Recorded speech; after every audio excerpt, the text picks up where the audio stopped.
Shalom, praise the Lord. प्रभु आप सबको आशीष दे, अपने अनुग्रह अपने प्रेम पे बना के रखे। जैसा कि आप सब जानते हैं कि परमेश्वर के लिए यानी कि यीशु मसीह के लिए जो सबसे महत्वपूर्ण है उसकी कलीसिया यानी कि उसकी दुल्हन।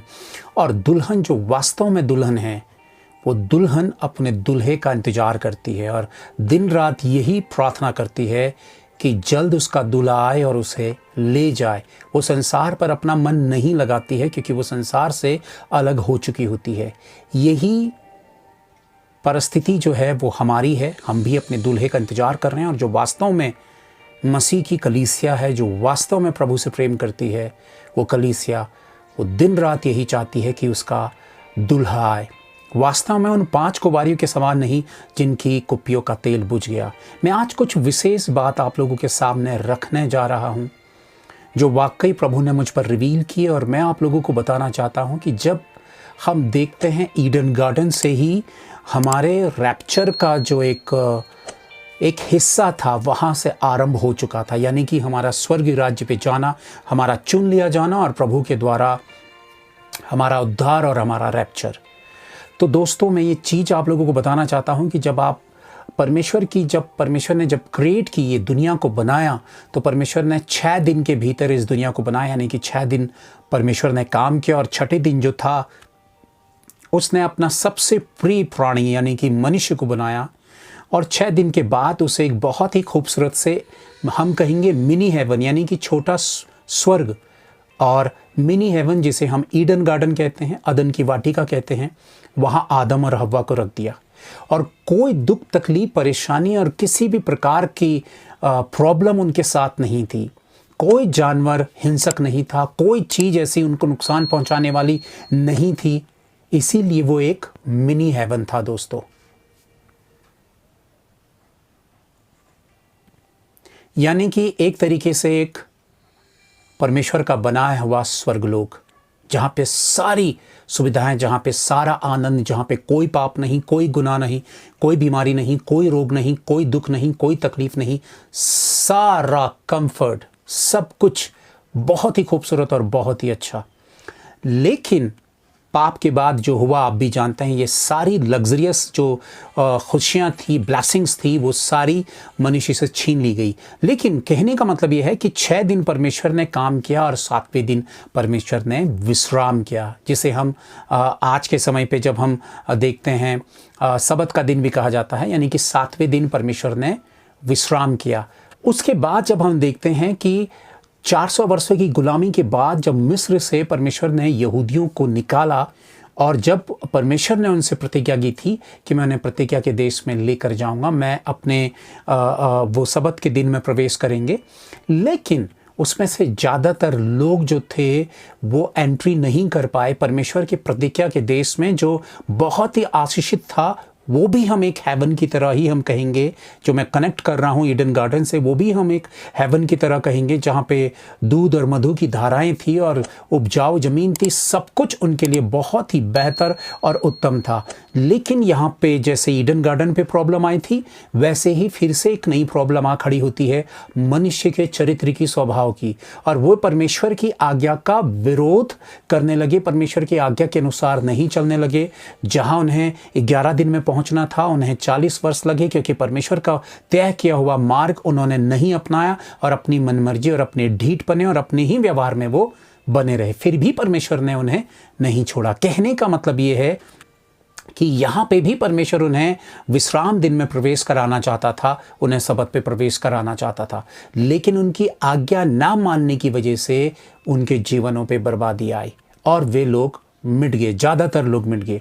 मैं कुछ विशेष वचन आप लोगों के सामने रख रहा हूँ और इस बात को मैं आप लोगों के सामने जोड़ रहा हूँ रैप्चर से। ये चीज़ हमारे रैप्चर के साथ कैसे कनेक्ट होती है और कैसे इसका हम बाइबल से, बिब्लिकल हम इसे कैसे कनेक्ट कर सकते हैं।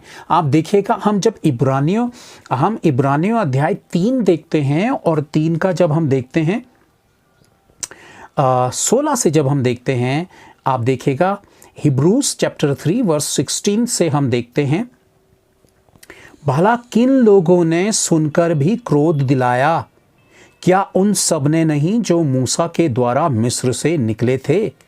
यानी कि उन्होंने भी परमेश्वर को क्रोध दिलाया, जिन्हें गुलामी से परमेश्वर ने बाहर निकाला था। वचन इस बात को कहता है कि मूसा के साथ वे निकले थे। नंबर 17, और वह 40 वर्ष तक किन लोगों से क्रोधित रहा? क्या उन्हीं से नहीं जिन्होंने पाप किया और उनके शव जंगल में पड़े रहे? यानी कि 40 वर्षों तक परमेश्वर की आज्ञा का उल्लंघन, डिसओबीडेंट जो थे वे लोग रहे, और वाकई परमेश्वर का क्रोध आता और उनके ऊपर ताड़ना आती और वे मर जाते, यानी कि परमेश्वर के द्वारा मारे जाते, उनको वो दंड दिया जाता और उनकी लाशें जो थी वो मार्गों में, जंगल पे जिस मार्ग में वो चल रहे थे वहाँ उनकी लाशें पड़ी। ये कलाम बता रहा है। जब हम वचन 18 में जाते हैं, और उसने किनसे शपथ खाई कि तुम मेरे विश्राम में प्रवेश करने ना पाओगे। अब देखिए, ये बहुत इंपॉर्टेंट बात है जो आपको सुननी और समझनी है। अगर शुरू से समझेंगे तब आप एंड तक बहुत अच्छे से जान पाएंगे, तो खास तौर पर किनसे उसने शपथ खाई थी कि वे मेरे विश्राम में प्रवेश नहीं करने पाएंगे? वे लोग जिन्होंने परमेश्वर की आज्ञा नहीं मानी। वचन क्या कहता है, फिर से देखेंगे। और उसने किनसे शपथ खाई कि तुम मेरे विश्राम में प्रवेश करने ना पाओगे? क्या केवल उनसे नहीं जिन्होंने आज्ञा ना मानी? यानी कि जिन्होंने आज्ञा नहीं मानी थी वो विश्राम में प्रवेश नहीं किए, यानी कि 7वें दिन प्रवेश नहीं किए, जो 7वां दिन विश्राम का दिन माना जाता है। आगे हम वचन देखते हैं 19, अतः हम देखते हैं कि वे अविश्वास के कारण प्रवेश ना कर सके। यानी कि उनके हृदय में विश्वास नहीं था, वो परमेश्वर की बातों पर यकीन नहीं करते, विश्वास नहीं करते और अपना मनमाना जीवन जीते। यही वजह थी कि वे विश्राम में प्रवेश नहीं कर पाए और उनके ऊपर जो दुख और संकट और बीमारियां और जो भी तकलीफें थी वो उनके ऊपर आई, और जो लोग आज्ञाकारिता में थे वे सेफ रहे। सबसे बड़े धोखे के शिकार वे लोग हैं जो परमेश्वर से प्रेम तो करते हैं लेकिन उसके वचन की अनदेखी करते हैं, यानी कि परमेश्वर का इनकार करते हैं और वो खुद कन्फ्यूजन में है। और ये जीवन जो है वो सबसे घातक है। मैंने इस बात को समझना है कि हमने वास्तव में परमेश्वर के वचन पर गौर करना है। और आगे हम वचन देखते हैं इब्रानियों 4:1। इसलिए जबकि उसके विश्राम में प्रवेश करने की प्रतिज्ञा अब तक है, तो हमें डरना चाहिए, ऐसा ना हो कि तुम में से कोई जन उससे वंचित रह जाए। यानी कि विश्राम पे अब वो आज के समय पर आज के समय में हमारे सामने पौलुस इस बात को लिखता है पत्री में इब्रानियों की, कि वास्तव में आज के समय में विश्राम दिन पे जो प्रवेश करने की बात है वो उस विषय को हमारे सामने रख रहा है। इसलिए जबकि उसके विश्राम में प्रवेश करने की प्रतिज्ञा अब तक है, तो हमें डरना चाहिए, ऐसा ना हो कि तुम में से कोई जन उससे वंचित रह जाए। अब ये कौन से विश्राम दिन की बात कर रहा है कि कहीं हम उससे वंचित ना रह जाएं? दोस्तों, मैं आपको बताना चाहता हूं कि 7वां दिन, मैं इस विषय में आगे वचन पढ़ूं उससे पहले मैं आप लोगों को बताना चाहता हूं कि देखिए, 7वां दिन परमेश्वर ने विश्राम किया। जब आप देखते हैं 7वें महीने का पर्व, 7वें वर्ष का पर्व, ये गिनती जो है व्यवस्था पर दी गई है। फिर हम जब देखते हैं कि 7 साल का जब क्लेश है, फिर हम देखते हैं कि 7 तूरियां फूकी जाएंगी, फिर हम देखते हैं कि 7 विपत्तियां इस संसार में आएंगी एक एक करके स्वर्गदूतों के द्वारा। यानी कि जो 7 का जो आंकड़ा है, 7 का जो एक हिस्सा है, 7 दिन का, 7 तुहरी का, 7 साल का जब हम देखते हैं क्लेश काल है।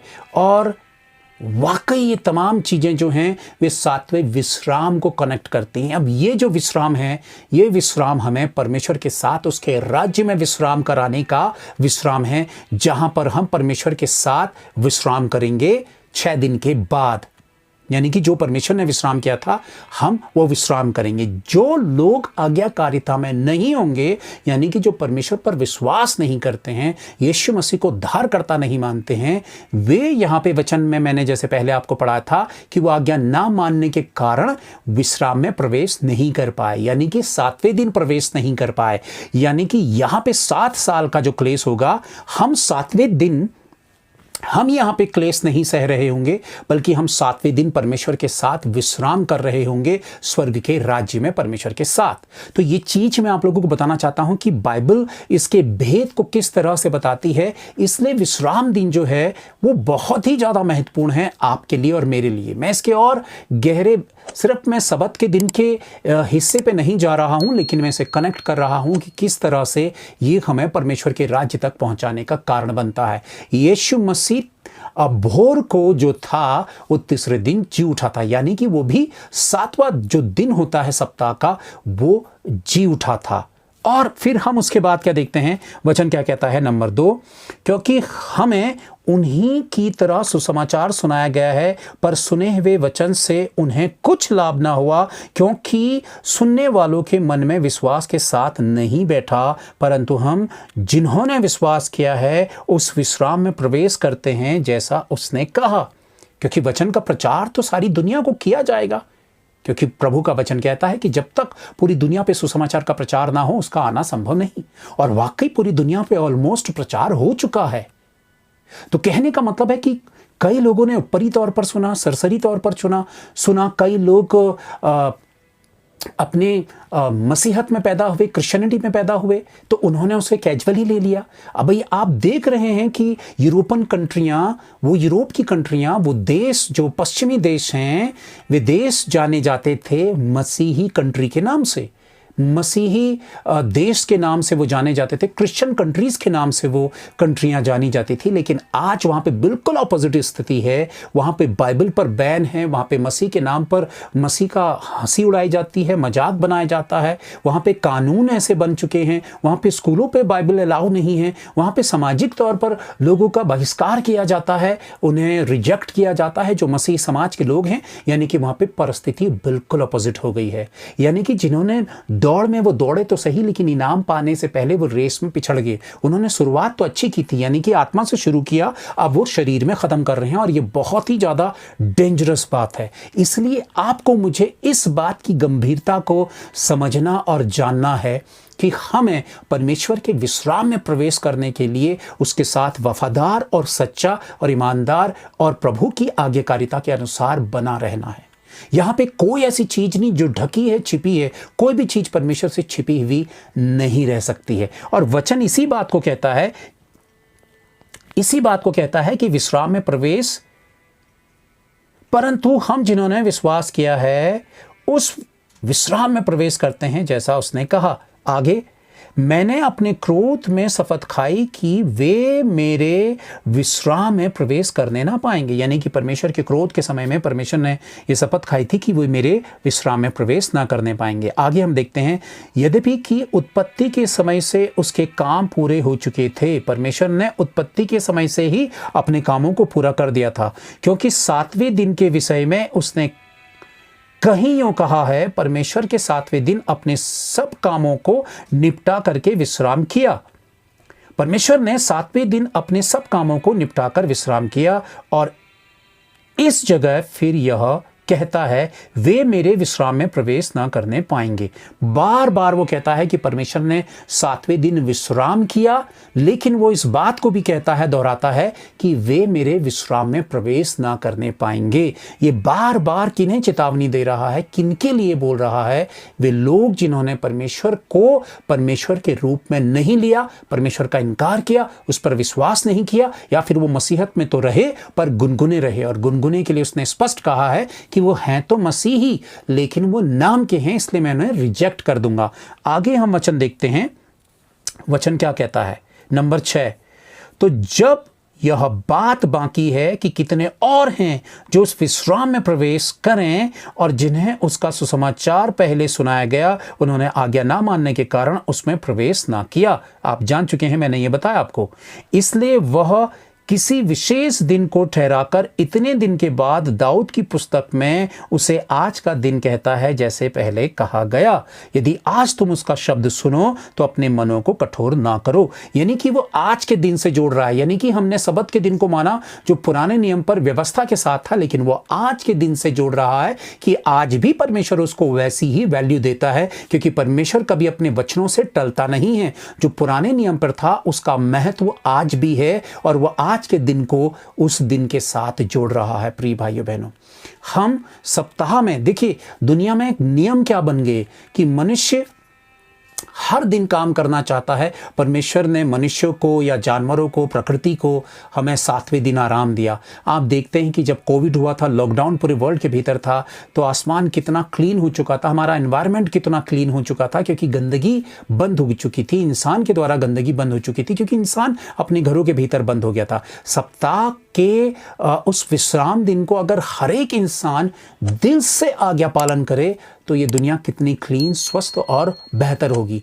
संसार ने हमारे भीतर इतना लालच डाला है कि लोग उसे रिस्पेक्ट नहीं देते, परमेश्वर के ठहराए हुए दिन को नहीं मानते हैं, और वो दिन और रात मेहनत करना चाहते हैं और अपना भविष्य बनाना चाहते हैं, जबकि भविष्य परमेश्वर के हाथों में है। ये एक बहुत ही भारी मूर्खता है। जिन लोगों ने संसार को समेटना चाहा वो उसी संसार में रह जाएंगे, और जिन्होंने परमेश्वर के धर्म और राज्य को समेटना चाहा वो वाकई परमेश्वर के धर्म राज्य में प्रवेश करेंगे। अब ये हर दिन आपके सामने तय करने के लिए आपके सामने रोज ये चुनौती है। मैं आप लोगों के सामने वचन रखता हूं, नंबर 8, क्योंकि यदि यहोशू ने विश्राम में प्रवेश करा लेता तो उसके बाद दूसरे दिन की चर्चा ना होती। अतः जान लो कि परमेश्वर के लोगों के लिए सबत का विश्राम बाकी है। अभी यहाँ पे वो सबत के विश्राम दिन के लिए वो इस बात को क्यों कह रहा है, मैं ये समझाना चाहता हूँ। क्योंकि यहोशू मूसा की जब डेथ के बाद यहोशू ने ही लीड किया था यहूदियों को, और वाकई विश्राम दिन पे वो प्रवेश नहीं कर पाए थे, वो एंटर नहीं कर पाए थे, इसलिए वो सबत का दिन जो है अभी बाकी है, इस बात को वो कह रहा है। और वो सबत का दिन कब पूरा होगा? वो वास्तव में सबत का दिन पूरा होगा हमारे रैप्चर के साथ।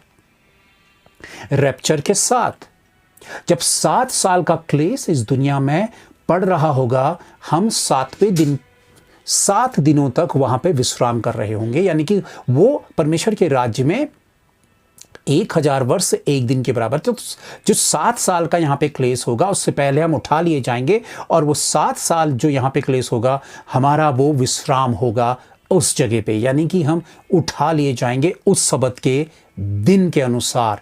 तो ये चीज मैं आप लोगों को बताना चाहता हूं कि वो विश्राम अभी बाकी है, यानी कि वो सबत का दिन अभी बाकी है। नंबर 10, क्योंकि जिसने उसके विश्राम में प्रवेश किया है उसने भी परमेश्वर के समान अपने काम को पूरा करके विश्राम किया है। सबसे महत्वपूर्ण बात कि जिसने विश्राम में प्रवेश किया है, समझ लो उसने भी परमेश्वर के समान अपने काम को पूरा करके 7वें दिन विश्राम किया है।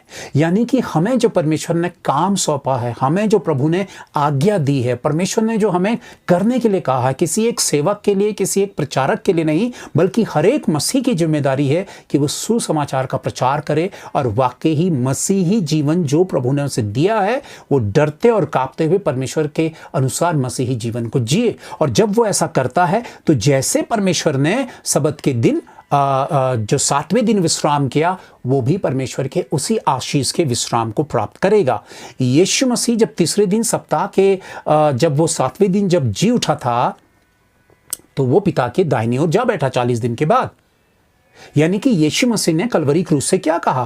पूरा हुआ। तो यीशु मसीह ने भी अपने काम को पूरा किया, इसीलिए उसने स्वर्ग में प्रवेश किया और वहां पर उसने विश्राम प्राप्त किया पिता की दाहिनी ओर। तो ये रैप्चर का एक वो जो हिस्सा है, ये उन लोगों के लिए है, ये वो विश्राम का स्थान है जो परमेश्वर ने उनके लिए तैयार किया है, जिसे पौलुस हमारे सामने बयान कर रहा है प्रिय भाइयों बहनों। और हमें वो उसी विश्राम में प्रवेश कराएगा। किसके द्वारा? हमारे विश्वास के द्वारा। क्यों? क्योंकि जब हम विश्वास करते हैं तभी हम प्रभु की इच्छा को मानते हैं और उसे फॉलो करते हैं। जो विश्वास ही नहीं करेगा वो कभी भी प्रभु को फॉलो नहीं करेगा, प्रभु के वचन को फॉलो नहीं करेगा। तो ये भेद की बात जब आप देखते हैं, जो मैं फिर से आप लोगों को बताना मांगता हूं कि जब 7वीं पूरी तुरही फूकी जाएगी, जब 7 ट्रम्पेट्स फूके जाएंगे और बजाए जाएंगे, तो 7 प्रकार की विपत्तियां इस दुनिया पर आएगी। यानी कि परमेश्वर का क्रोध इस दुनिया पर आएगा, और परमेश्वर का क्रोध उन पर नहीं आएगा जो परमेश्वर पर विश्वास करते हैं, वो विश्राम में प्रवेश करेंगे। और जिन्होंने जंगल में परमेश्वर का कहना नहीं माना था, उनके ऊपर विपत्तियां आई और वो विश्राम में प्रवेश नहीं कर पाए, यानी कि वो प्रतिज्ञा के देश में नहीं पहुंच पाए और उनकी लाशें जो थी वो जंगल में पड़ी रही। तो यानी कि जंगल यानी कि ये संसार, और जिन्होंने प्रवेश किया यानी कि वो रैप्चर। तो ये अदन की वाटिका से, ईडन गार्डन से ही ये बात शुरू हो जाती है कि आदम और हव्वा को परमेश्वर ने कंफर्ट दिया था हेवन का। आज्ञा ना मानने की वजह से वो कंफर्ट से हटे। यहूदियों को परमेश्वर प्रतिज्ञा के देश में लेकर जा रहा था, यानी कि वो भी एक मिनी हेवन था जहां पे ब्लेसिंग्स थी, लेकिन उन्होंने आज्ञा नहीं मानी, इसलिए उनके ऊपर परमेश्वर का क्रोध आया और उनकी लाशें जमीन में पड़ी रही। ऐसे ही अब ये अंत के समय में है, जब 7 तूरियां फूकी जाएंगी। जैसे 7वां दिन विश्राम का दिन, वैसे ही 7 तूरियां और 7 दंड की आज्ञाएं, विपत्तियां इस दुनिया में। तो परमेश्वर अपने लोगों को विश्राम में प्रवेश कराएगा और सदा के लिए अपने साथ अपने धर्म और राज्य में ले लेगा। यानी कि हम में वो संकट, वो पीड़ाएं, वो तकलीफें, वो यातनाएं और वो जो क्रोध है परमेश्वर का, वो हम में नहीं आएगा, क्योंकि वो क्रोध जब हमने यीशु मसीह पर उद्धारकर्ता के रूप में विश्वास किया तो परमेश्वर का क्रोध यीशु मसीह में शिफ्ट हो गया। यानी कि वो हमारे ऊपर जो परमेश्वर का क्रोध था वो यीशु मसीह पर आ गया। यानी कि परमेश्वर का क्रोध यीशु पर आया, इसीलिए उसे क्रूसीफाई होना पड़ा। तो परमेश्वर का क्रोध 2 बार नहीं होगा, वो हमेशा के लिए। इसीलिए यीशु मसीह ने कलवरी क्रूस से कहा कि पूरा हुआ। इसलिए परमेश्वर का क्रोध हमारे लिए नहीं है। हमें विश्वास करना और निरंतर तैयार रहना है, क्योंकि प्रभु का आगमन बहुत नज़दीक है और हम कभी भी रैप्चर किए जा सकते हैं।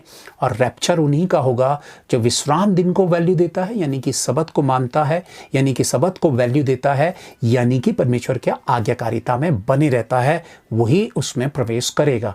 मैं ये विश्वास करता हूँ कि ये बातें आपको वाकई बिब्लिकल तौर पर समझ में आई होंगी। यदि वास्तव में ये बात आपको लगती है कि ये परमेश्वर की ओर से है, तो दूसरों को जरूर शेयर करें। प्रभु आप सबको आशीष